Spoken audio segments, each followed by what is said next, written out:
35वे पलायन. बाबूराव अर्नाळकर. झुंजार कथा. प्रकरण 9. चातुर्याची कमाल. वाड्याच्या महाद्वारातून राजकुमाराची मोटार भरवेगाने बाहेर पडत असतानाच वरच्या नगरखान्याच्या गच्चीतून झुंजारने अलगत मोटारीच्या टपावर उडी घेतली होती आणि पुन्हा तो त्या टपावर सपसेल झोपला होता. त्या एकंदर परिस्थितीची त्याला मोठीच गंमत वाटत होती. राजकुमारासारख्या एका महाधूर्त आणि कपट कारस्थानात चांगल्या मुरलेल्या माणसाने प्रथम आपल्या गुप्त अड्ड्याकडे स्वतःच्याच मोटारीतून त्याला नेले होते. त्या ठिकाणी गेल्यानंतर राजकुमाराच्याच तोंडून त्याला त्या छोट्या पेटीचे रहस्य समजले होते. त्याला ती पेटी हस्तगत करता आली होती आणि आता राजकुमारच त्याला त्या बंदोबस्ताच्या वाड्यातून सुरक्षितपणे बाहेर नेत होता. विजयबरोबर फोनवरून बोलताना झुंजारला प्रथम ती कल्पना सुचली होती आणि त्याने क्षणभरही न घुटमळता ती अंमलात आणली होती. त्या गुळगुळीत टपावर पडून तो आता एकंदर परिस्थितीचा आढावा घेत होता. त्याने धारगळीकडे जाणाऱ्या रस्त्याच्या नाक्यावर मोटार घेऊन हजर राहण्यास अमीरला बजावले होते आणि आता राजकुमाराची मोटार त्याच दिशेने वेगाने धावत होती.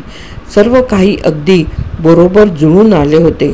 राजकुमारच्या खास बैठकीच्या खोलीतून वेगळ्या खिडकीतून बाहेर पडल्यानंतर झुंजार तेथल्या तटाला प्रदक्षिणा घालून महाद्वारावरील गच्चीवर पोहोचला नाही. तोच राजकुमाराची मोटार वेगाने बाहेर पडताना त्याला दिसली आणि त्याने लागलीच मोटारीच्या टपावर उडी घेऊन आपल्या आयुष्यातील एका गमतीच्या आणि तितक्याच महत्त्वाच्या पलायनास सुरुवात केली होती. त्याच्या आतापर्यंतच्या साहसी आयुष्यात त्याचाच पाठलाग करण्यासाठी बाहेर पडलेल्या मोटारीतून प्रवास करण्याचा त्याचा हा पहिलाच प्रसंग असल्यामुळे तो अतिशय उत्साहित बनला होता आणि टपावर पडल्या पडल्या स्वतःशीच आनंदाने हसत होता. राजकुमाराच्या किल्लेवजा वाड्यात जे काही घडले होते तेही त्याच्या साहसी मनाला आवडण्याजोगे होते. मोटार अतिशय वेगाने धावत होती आणि ड्रायव्हर खूपच माहितगार असल्यामुळे तो ती अगदी व्यवस्थित चालवित होता. मोटार सारखी वेग वाढवित असल्यामुळे झुंजारला विचार करण्यास विशेष संधी मिळाली नव्हती, कारण त्याला स्वतःचा तोल सावरण्यासाठी जपावे लागत होते. काही वेळाने मोटारीचा वेग कमी होत आहे असे दिसल्यामुळे झुंजारने आपला कान त्या टपाला टेकला आणि त्याला राजकुमाराचे बोलणे ऐकू आले. मूर्खा, पुढे जाऊ दे. नेहमीच तो सैतानाप्रमाणे स्वतःची मोटार वेगाने चालवतो, पण आपण खात्रीने त्याच्या मागोमागच असणार. तो धारगळाकडे जाणार होता. झुंजारने त्या टपाची दोन्ही टोके आपल्या हातापायाच्या बोटांनी घट्ट पकडली होती. आता मोटारीचा वेग वाढला होता आणि तो झुंजारला हव्या असलेल्या दिशेने चालली होती. थोड्या वेळाने पुढे अगदी सरळ मार्ग आहे असे पाहून झुंजारने कसरत करून त्या टपाला बसविलेल्या काचेतून डोकावले. राजकुमार मोटारीच्या आतल्या भागात अगदी ताठ बसला होता. तो समोरच्या रस्त्याकडे अगदी टक लावून पाहत होता. त्याने एक हात खिशात घातला होता आणि त्या हातात काहीतरी घट्ट पकडले होते आणि तो आपल्या डाव्या हाताने डावा गुडघा सारखा चोळत होता. त्याचा चेहरा मात्र नेहमीप्रमाणेच निर्विकार होता. झुंजार आता विजयबद्दल आणि विशेषतः अमीरबद्दल विचार करीत होता. सुखसागर हॉटेलमध्ये काय घडले हे त्याला विजयकडून समजले होते आणि तिने व अमीरने काय करावे याबद्दल त्याने त्यांना सूचना दिल्या होत्या. आणि आणखी एक गंमत होती. आणि त्याबद्दल राजकुमाराला काही कल्पना नसावी अशी त्याची समजूत होती. अमीरने जर मोटार मिळवली असली तर ती आता पाठीमागून येणार होती. झुंजारने आपल्या घड्याळाकडे पाहून अतिशय त्वरेने मनात हिशेब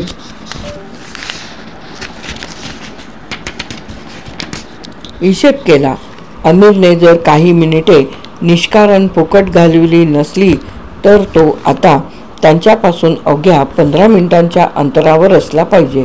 जर त्याने मिळविलेली मोटार वाटेत बिघडली नाही आणि सुदैवाने जर ती वेगवान असली तर तो त्याहूनही जवळ असण्याची शक्यता होती आणि तो अगदी जवळ येईल तेव्हा झुंजारने त्याच्या स्वागतासाठी थांबायला हवे होते. पण राजकुमाराची मोटार ताशी 60 मैलाच्या वेगाने धावत होती.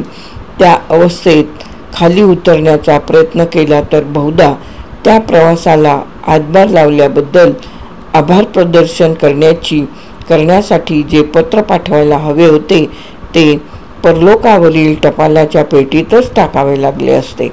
नंतर त्याला एक मैलाचा दगड ओझरता दिसला. आता तो धारगळीचा नाका अवघ्या 2 मैलांवर होता. त्याने निर्णय घेतला आणि खिशातून पिस्तूल काढले व नंतर त्याने तेथूनच मोटारीच्या पाठीमागल्या टायरवर नेम धरला. टायर फुटण्याच्या आवाजात त्याच्या पिस्तुलाचा आवाज मिसळला होता आणि ती मोटार जोखंड्या देत पुढे जाऊ लागली होती. ती मोटार पुरती थांबण्यापूर्वीच झुंजारने हळूच मागे उडी घेतली होती आणि गडबडत लोळतच बाजूच्या एका झुडपाचा आश्रय घेतला होता. मोटार उभी राहिली होती. तेथून झुंजार अवघ्या 6 फुटांवर होता.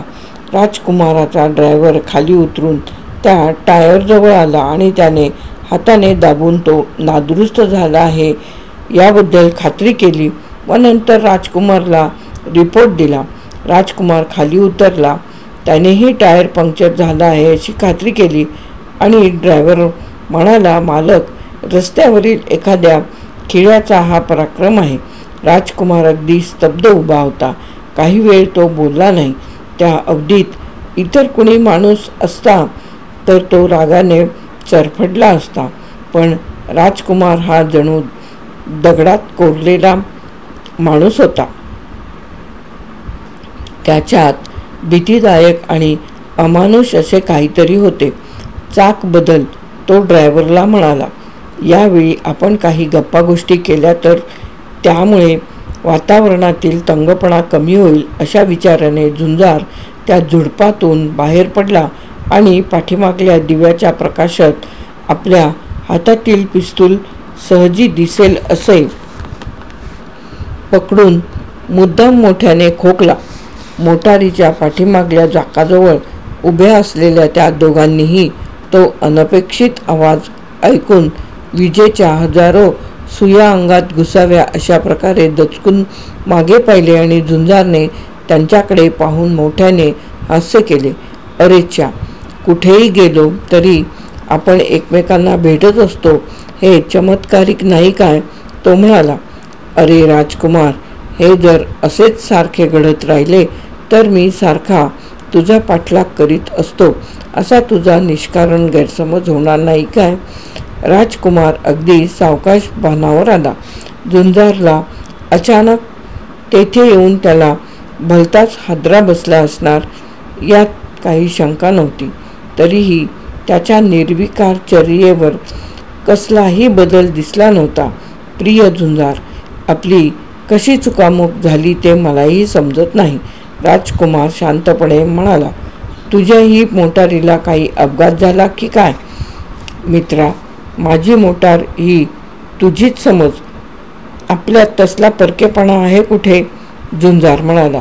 प्रिय मित्रा, तुला खरे सांगू काय, पुन्हा जेव्हा तू मला तुझ्या मोटारीतून नेणार असशील त्यावेळी टपावर चांगल्या 4-2 कड्या बसव, म्हणजे त्या हाताने पकडता येतील आणि खाली घसरण्याची भीती उरणार नाही. इतके करून तुझ्याजवळ काही पैसे शिल्लक राहिलेच तर टपावर चांगली नरम गादी बसवण्याचीही हरकत नाही. असे राजकुमार म्हणाला. म्हणजे तू नेहमी आमच्याबरोबरच होतास? होय लाडक्या मित्रा, झुंजार मान हलवीत म्हणाला. पण आता तू मागे फिरून उभा राहा आणि मला तुझे पिस्तूल दे. तुझ्या डोळ्यात काही भलतीच चमक दिसत आहे. त्यावरून कोणत्याही क्षणी तुझ्या हातून काही मूर्खपणा घडेल अशी मला भीती वाटते.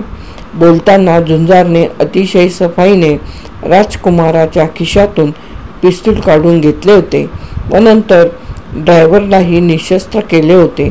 त्या दोघांची पिस्तुले आपल्या खिशात घालून तो राजकुमाराच्या मोटारीला टेकूनच उभा राहिला आणि त्या दोघांकडे अतिशय प्रेमाने पाहू लागला. आजची रात्र खरी मजेत घालविता आली. त्यामुळे थोडी झोप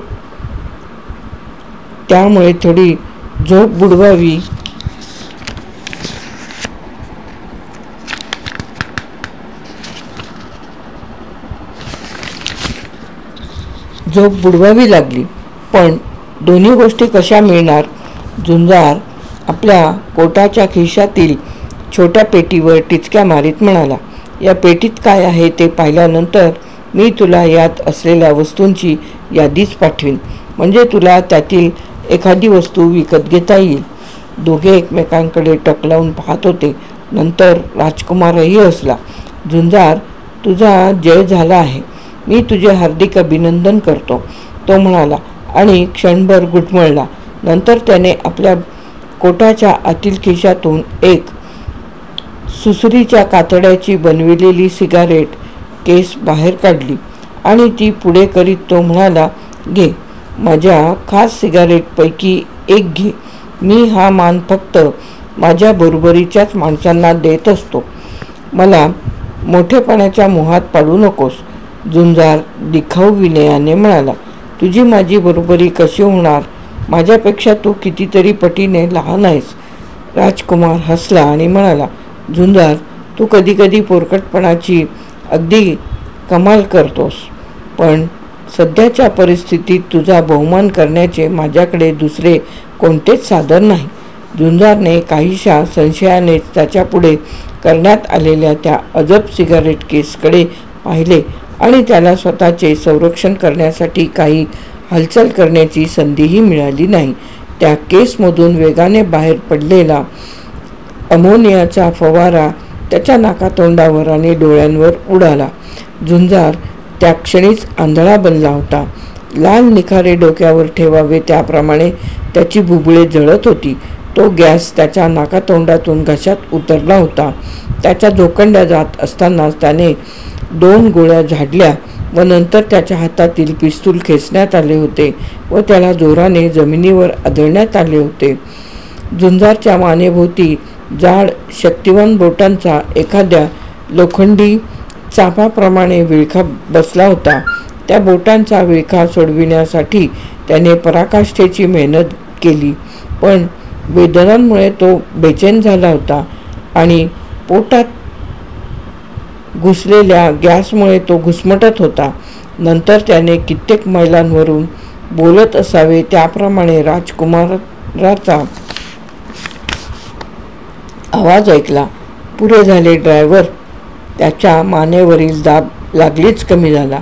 त्याला श्वासोश्वास करता आला आणि छातीवरील दडपण दूर झाले. तो दोन्ही हातांनी डोळे दाबून धरीत आणि गडबडा लोळत तेथून बाजूला झाला. माझ्या प्रिय तरुण मित्रा, दुर्दैवाने तुझी अशी अवस्था करणे भाग पडले त्याबद्दल मला वाईट वाटते. पण मलाही पूर्वी कधी कुणी अशा पेचात पकडले नव्हते, राजकुमार म्हणाला. पण तुला जो त्रास होत आहे तो अगदी तात्पुरता आहे, दीर्घकाळ टिकणारा नाही. झुंजार जमिनीवर अगदी स्तब्ध पडून होता. त्याची छाती जोराने वर खाली होत होती. मला वाटते तू आता मोटारीतच बसणे बरे होईल, राजकुमार म्हणाला. कारण जर तू असाच रस्त्यावर पडून राहिलास तर निष्कारण आपल्या सभोवती गर्दी जमा व्हायची. झुंजारला आता तो दिसत होता. तो अगदी सावकाश मजेत सिगारेट ओढीत होता. त्याच्या ड्रायव्हरनेच झुंजारला ओढून उभे केले व नंतर ढकलीत मोटारीकडे नेले. झुंजारने काहीच प्रतिकार केला नाही. तो अद्याप अर्धवट आंधळा होता. त्यातून त्याला निशस्त्र करण्यात आले होते. निदान त्या क्षणी तरी आपली शक्ती वाया घालविण्याची त्याची इच्छा नव्हती. त्याला जोराने मोटारीतील एका कोपऱ्यात ढकलण्यात आले. नंतर त्याच्या शेजारीच राजकुमार बसला आणि त्याने आपले पिस्तूल झुंजारच्या बरगडीत खुपसले आणि त्याचवेळी पाठीमागून येणाऱ्या मोटारीच्या पुढल्या दिव्यांचा प्रकाश राजकुमारच्या मागेच असलेल्या काचेवर पसरला. जर तू त्या मोटारीतील माणसांचे लक्ष वेधण्याचा प्रयत्न केलास तर तुझ्या दृष्टीने ते मूर्खपणाचे ठरेल आणि त्याचा काय परिणाम होईल हे मी तुला सांगण्याची गरज नाही, राजकुमार हलक्या आवाजात म्हणाला. झुंजार काहीच बोलला नाही. त्या जवळ येणाऱ्या मोटारीच्या दिव्यांचा प्रकाश आता राजकुमाराच्या मोटारीच्या आतल्या भागात पसरला होता. अर्थात कुणाला संशय वाटण्यासारखे किंवा त्या मोटारीतील प्रवाशांचे लक्ष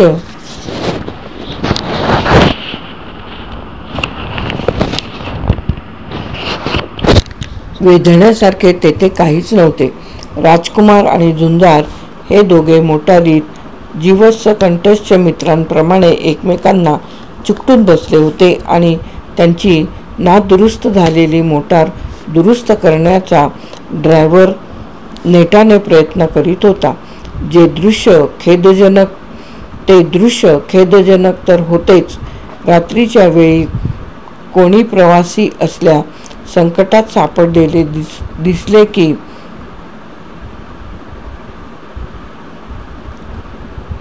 त्या वाटेने जाणाऱ्या इतर प्रवाशांना सहानुभूती वाटणे स्वाभाविक होते. पण तसले दृश्य कोणत्याही रहदारीच्या रस्त्यावर नेहमीच पाहावयास मिळणारे होते. म्हणूनच तेवढ्यासाठी मदतीची हाक ऐकू आल्याशिवाय कुणीही आपली मोटार थांबविणार नव्हता. पण ही मोटार मात्र त्यांच्या जवळून जाताना आपला वेग कमी करीत होती. इतकेच नव्हे तर त्यांच्यापासून काही यार्डावर गेल्यानंतर थांबली होती. राजकुमारने झुंजारकडे पुन्हा पाहिले आणि सिगारेटची राख खिडकीबाहेर झटकीत तो म्हणाला, हा जर तुझा मित्र असेल तर तुला काहीही करताना अतिशय सावधगिरी बाळगावी लागेल, कारण यत्किंचितही हलगर्जीपणा झाला तर त्याबद्दल तुला आपल्या प्राणाचे मोल मोजावे लागेल. तरीही झुंजार काही बोलला नव्हता. त्या पुढल्या मोटारीतून एक धिप्पाड आणि उंच माणूस खाली वाकून त्याच्याकडे येत होता आणि त्याची चालण्याची ऐट अधिकारदर्शक होती.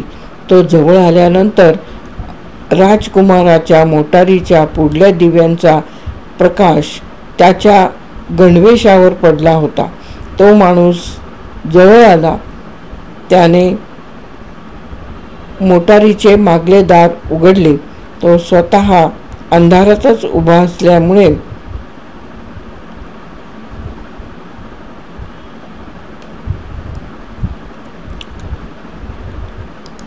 त्याचा चेहरा आत बसलेल्या दोघांनाही दिसत नव्हता.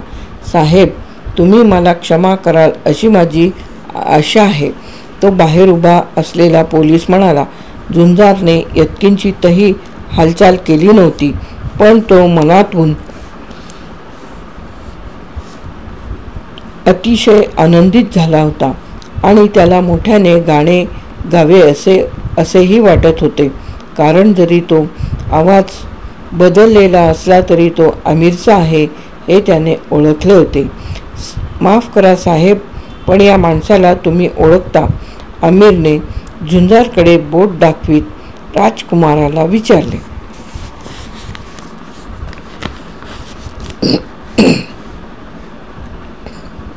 राजकुमार हसला आणि म्हणाला, हा माणूस माझा मित्र आहे असे मला म्हणता येणार नाही. आपले नाव सांगा, तो पोलीस म्हणाला.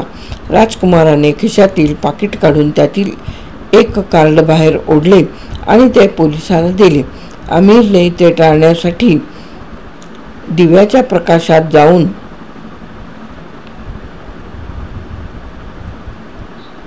आमिरने ते रस्त्यावरील दिव्याच्या प्रकाशात जाऊन वाचले.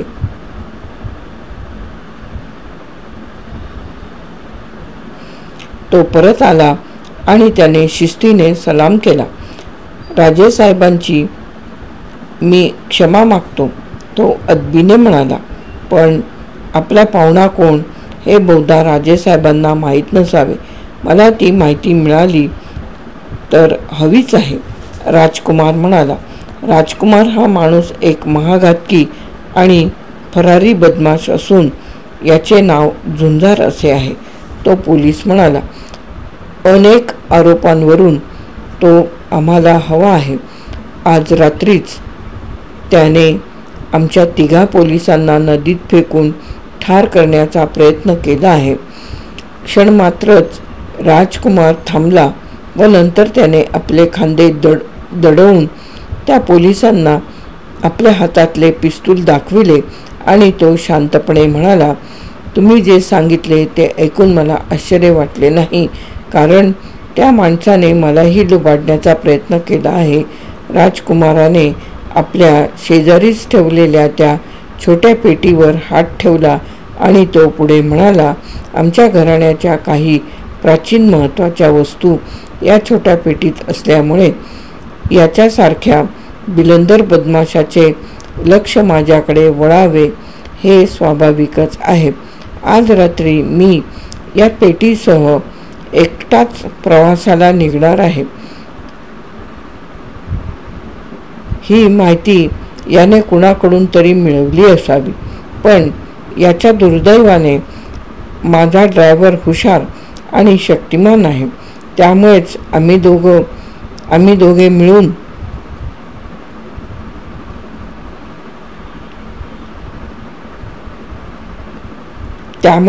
दोघे मिळून याच्यावर मात करू शकलो.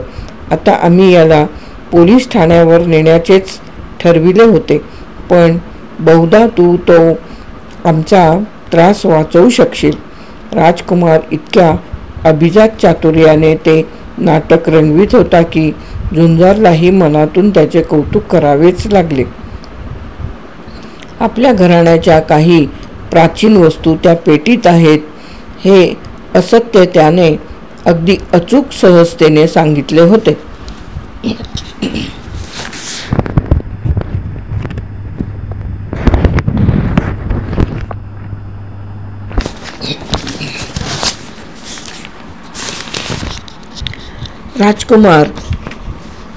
राजकुमार हा अभिजात नट होता. बोलताना त्याने यत्किंचितही न गोंधळता दाखविलेला प्रांजलपणा, त्याचे हळूवार आणि विनयशील बोलणे, तो राजघराण्यातील असल्यामुळे त्याला स्वाभाविकपणेच मिळणारा मोठेपणा या गोष्टीचा दुनियेतील कोणत्याही हुशार पोलिसावर अनुकूल परिणाम झाला असता. पुन्हा आमिरने टाचेवर टाच आपटून सलामी दिली. आमिर आता जवळजवळ 3 वर्षे गोव्यात राहिला होता आणि त्यामुळे त्याने कोकणी आणि पोर्तुगीज भाषांवर चांगले प्रभुत्व मिळवले होते हे झुंजारला माहीत होते. पण आज रात्री त्याने जे चातुर्य प्रकट केले होते त्यामुळे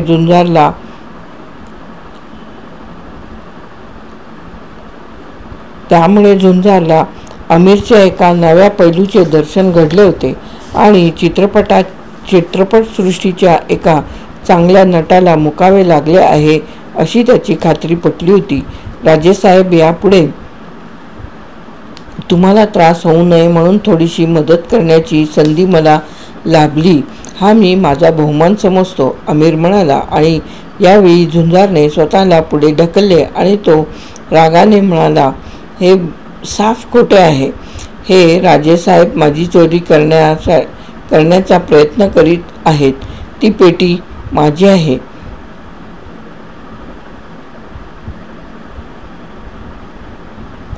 तुम्ही माझ्याबरोबर राजेसाहेबांच्या वाड्यात चला आणि मी तुम्हाला अशा अनेक गोष्टी दाखवीन की ज्यामुळे गप्प बैस. तो पोलीस जोराने ओरडला. एवढ्या बड्या घराण्यातील माणसाचा अपमान केल्याने तुझा काही फायदा होणार नाही. राजेसाहेब, यापुढे तुम्हाला काही त्रास होणार नाही. मी या बदमाशाला माझ्या ताब्यात घेत आहे.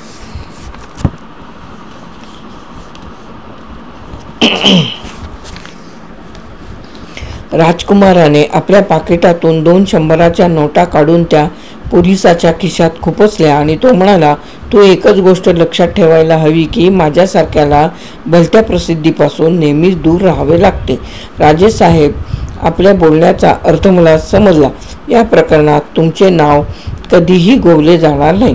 इतकेच काय, तर आता तुमची माझी भेट झाली होती ही गोष्टही तिसऱ्या माणसाला समजणार नाही. या बदमाशाने तुमचे नाव घेण्याचा प्रयत्न केला तर त्याचे तोंड कसे बंद करायचे हे आम्हा पोर्तुगीज पोलिसांना चांगले माहीत आहे. पाजी माणसा, आता गडबड न करता बाहेर पड. राजेसाहेब, तुम्हाला मदत करण्याची जी छोटी संधी मिळाली त्याबद्दल मला अभिमान वाटतो, पण माझे ऐकून तरी घ्या. झुंजार निराशायुक्त अर्जवाने म्हणाला, तुम्ही जर राजेसाहेबांना आत जाऊ दिले तर माझ्या मालकीची वस्तू पुन्हा कधीही माझ्या दृष्टीस पडणार नाही. ही गोष्ट तुमच्या लक्षात येत नाही काय? निदान माझ्याबरोबर त्यांनाही पोलीस ठाण्यावर घेऊन चला. त्यामुळे या पेटीचा खरा मालक कोण या गोष्टीचा निकाल लावता येईल आणि त्या पेटीचा मालक कोण हा मुद्दा माझ्यापुरता निकालात निघाला आहे. त्या बाबतीत माझे पूर्ण समाधान झाले आहे. चल. झुंजारने रागाने आपल्या दोन्ही हातांच्या मुठी आवळून त्या जोराने हलविल्या आणि तो म्हणाला, तुम्ही न्यायाचे रक्षक आहात आणि मला न्याय मिळाला पाहिजे. तुम्हाला ही पेटी येथे सोडून मला बरोबर नेता येणार नाही. ती पेटी माझ्याजवळच राहावी यासाठी मी आतापर्यंत कितीतरी धोका पत्करला आहे.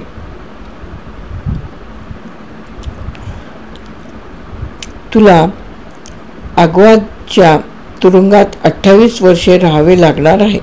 त्यामुळे या पेटीचा काहीही उपयोग करता येणार नाही. तो पोलीस अधिकारयुक्त स्वरात म्हणाला, तू निमूटपणे मोटारी बाहेर येतोस की मी खेचून काढायला हवे? प्राण गेला तरी बेहत्तर, पण मी या मोटारीतून बाहेर येणार नाही. झुंजार म्हणाला. नाहीतर ही पेटी. झुंजारचे बोलणे अर्धवट राहिले. पोलिसाने आपले पिस्तूल त्याच्या छातीवर रोखले होते. मुकाट्याने बाहेर पडतोस की गोळी झाडू? झुंजारने एका उडीसरशी पोलिसाचा पिस्तुलाचा हात पकडला आणि त्याला जोराने ढकलले. यावेळी राजकुमारचा ड्रायव्हर त्या न्यायाच्या रक्षकाच्या मदतीला धावला आणि त्याने आपल्या मजबूत हाताने झुंजारच्या पाठीमागून घट्ट मिठी मारली आणि ते तिघे रस्त्यावर धडपडत असताना खट्ट असा आवाज झाला आणि त्या हुशार पोलिसाने झुंजारच्या हातात बेड्या घातल्या. ड्रायव्हरने हसत झुंजारला सोडून दिले. मोटारीत बसून सिगारेट ओढणाऱ्या राजकुमाराचीही मुद्रा प्रसन्न दिसत होती. झुंजार आपल्या हातातील बेड्या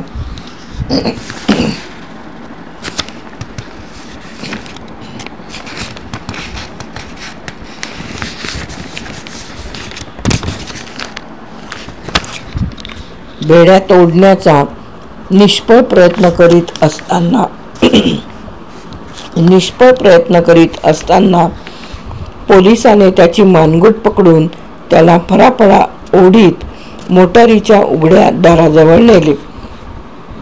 राजेसाहेब, सलाम, तो पोलीस म्हणाला आणि एक हात पेटीवर ठेवून राजकुमाराने आपला दुसरा हात हलवून त्याला निरोप दिला. पोलिसाने झुंजारला ढकलीत जोरजोराने हलवीत काही अंतरावर असलेल्या आपल्या मोटारीकडे नेले. झुंजार राजकुमारावर आणि त्या पोलिसावर शिव्यांची लाखोली वाहत आणि पोलिसाच्या मजबूत पकडीतून आपली मान सोडविण्याचा निष्फळ प्रयत्न करीत चालत होता. पोलिसाने त्याला मोटारीच्या पुढल्या भागात ढकलले, शेजारी बसून दार बंद केले आणि मोटार सुरू केली. काही क्षणातच मोटार वेगाने धावत पुढल्या वळणावर अदृश्य झाली आणि राजकुमाराचा ड्रायव्हर हसत मोटारीच्या पाठीमागल्या भागात असलेले जादा चाक बाहेर काढू लागला. 1 मैल मागे पडल्यानंतर झुंजार आंबट स्वरात म्हणाला, "तू अगदीच फडतूस पोलीस आहेस." अमीर तीक्ष्ण नजरेने मोटार चालविताना पुढल्या रस्त्याकडे पाहत होता. तो बाजूला मान न वळविता रागाने म्हणाला, "आणि तूही अगदी फडतूस चोर आहेस. तुझी झुंजार हुशारी तीहीच असली तर लोक तुझ्या नावाचा इतका गाजावाजा का करतात ते मला समजत नाही. तू एका आंधळ्या भिकाऱ्याच्या थाळीतील 4 आणे चोरून जेव्हा पहिली चोरी केलीस तेव्हा तुला पोलिसांनी तुरुंगात का घातले नाही हे मला समजत नाही. तू स्वतःच्या मूर्खपणाने भलत्याच भानगडीत स्वतःला अडकवून घेतोस आणि त्यातून मी तुझी सुटका करावी अशी अपेक्षा करतोस."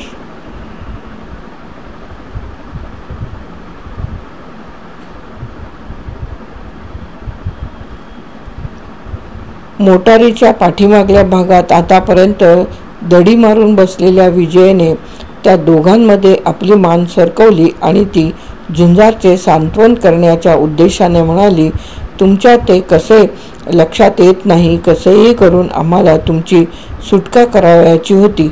अमीरला जी एकच गोष्ट शक्य होती ती त्यांनी केली आणि मला वाटते त्यांनी आपले काम फार उत्कृष्ट प्रकारे बजावले." झुंजार चिडून बेड्यात अडकविलेले आपले दोन्ही हात आपल्या गुडघ्यावर जोराने आपटीत म्हणाला, "होय, अमीरने फार उत्कृष्ट अभिनय केला. अमीरसारखा अभिजात नट आतापर्यंत आतापर्यंत साऱ्या दुनियेत झाला नाही आणि पुढे होणारही नाही.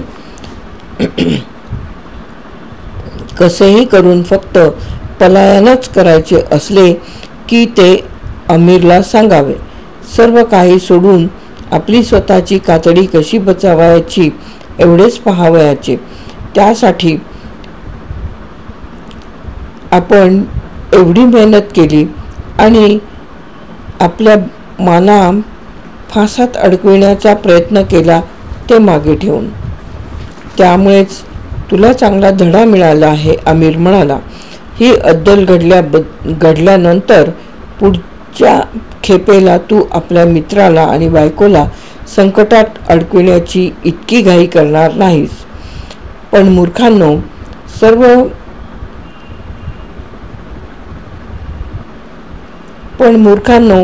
सर्व डाव अगदी आपल्या हातात होता." "कसला आला हे डाव?" अमीर चिडून म्हणाला. "कशासाठी तू एवढा कोकलत आहेस? सर्व रात्रभर तू ज्या भिकार पेटीच्या मागे लागून धावत सुटला आहेस आणि त्यात काय आहे हेही तुला माहीत नसतात. त्यात एखादा भिकार नकाशा आणि 4-2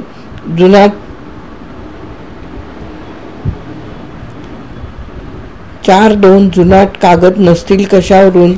झुंजारने मोटारीच्या बाजूच्या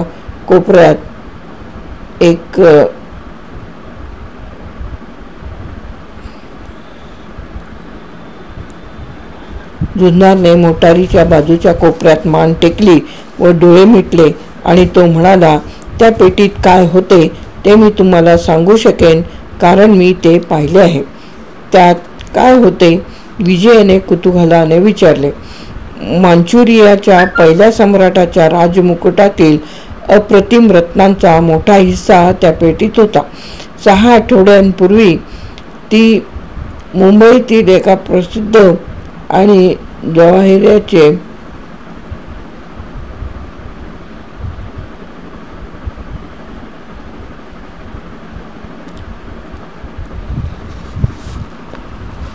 मंचुरियाच्या पहिल्या सम्राटाच्या राजमुकुटातील अप्रतिम रत्नांचा मोठा हिस्सा त्या पेटीत होता.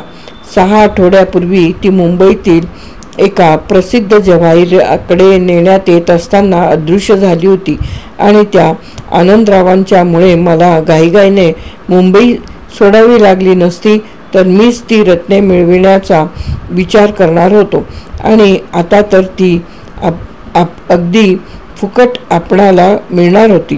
ते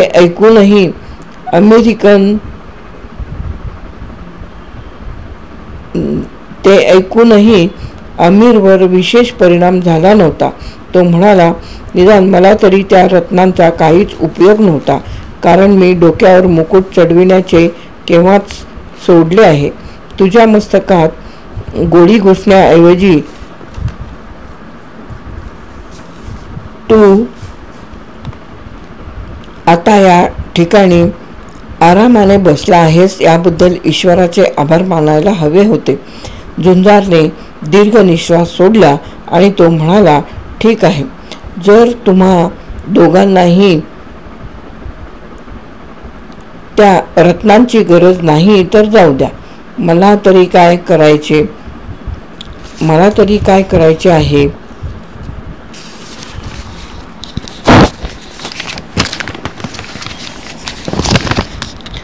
झुंजार आपल्या दोन्ही हातांची चाळवाचाळव करीत आकाशातील तारकांकडे पाहत म्हणाला, ऐन निर्वाणीच्या क्षणी अतिशय बुद्धिमान माणसेही किती चुका करतात हे पाहिले की आश्चर्य वाटते. त्या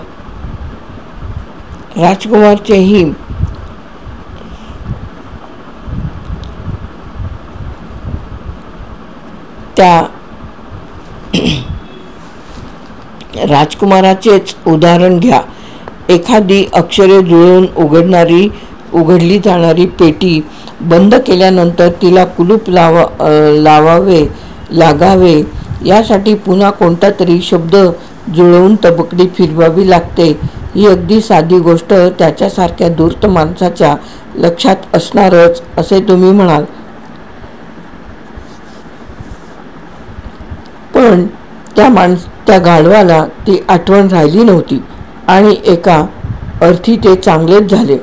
झुंजारने आपल्या कोटाच्या खिशातून हात बाहेर काढले आणि त्याच्या दोन्ही हातात चकाकणाऱ्या देदीप्यमान रत्नांकडे पाहताना आमिरने अभावितपणाने ब्रेक दाबून मोटार उभी केली होती. विजयाही त्या रत्नांकडे आणि झुंजारच्या हसऱ्या चेहऱ्याकडे वेड्याप्रमाणे आळीपाळीने पाहत होती. त्याने आपल्या हातातील बेड्या कधी आणि कशा काढल्या हे त्या दोघांनाही समजले नव्हते. कोणत्याही प्रकारच्या बेड्यातून आपले हात कसे सोडावयाचे याचे शिक्षण झुंजारने आपला महान गुरु भीमसेन याच्याकडून घेतले होते हे त्या दोघांनाही माहीत होते, पण त्यांना त्या गोष्टीचे आतापर्यंत विस्मरण झाले होते. प्रकरण 9 येथे समाप्त. 35वे पलायन. बाबूराव अर्नाळकर. झुंजार कथा.